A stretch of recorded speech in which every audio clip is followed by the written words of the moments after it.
Here's more. Lefties losing it, this time on a plane. Democrat New York Mayor Eric Adams was harassed on a plane by an enraged pro-Palestinian supporter. Are you Eric Adams? Yeah, you! You support the genocide in Palestine. There are homeless people all over New York.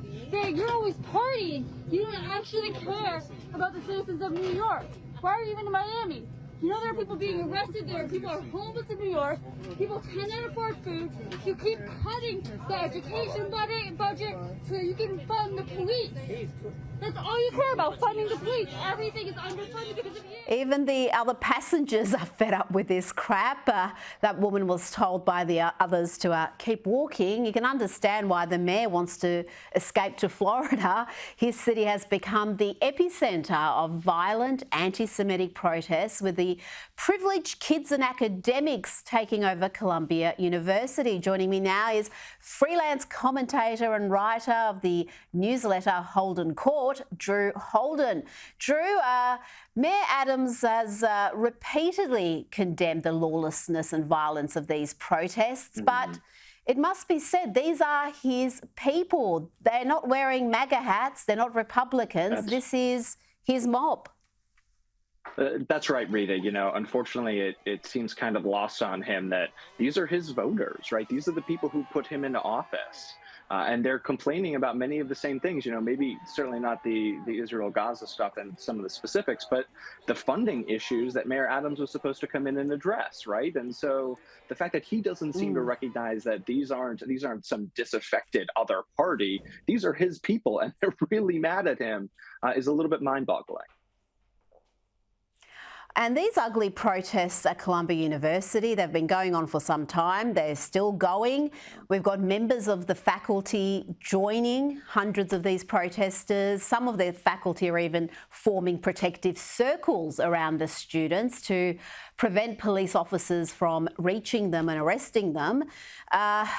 Meanwhile, we've got an academic, Drew, who is Jewish and has condemned the anti-Semitism on campus, and he had his staff ID card deactivated for his own safety, of course.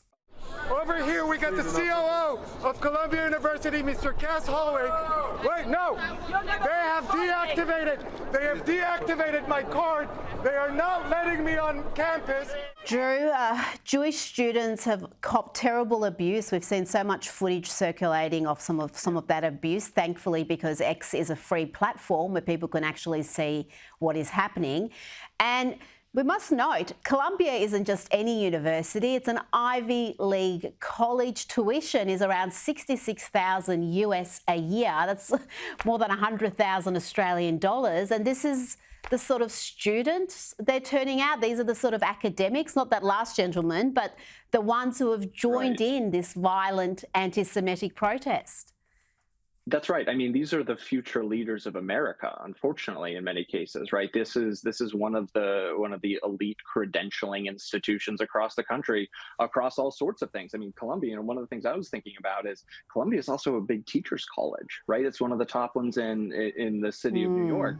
These are people who aren't just going to go on and lead, you know, important potentially lives. They're going to be working in the trenches with everyday people, with American children, right, and nonprofits across New York City. These are the next generation of a really esteemed class of well-sung, well-credentialed, well-resumed people, and that's really horrifying to think what they're going to do when they move on from this.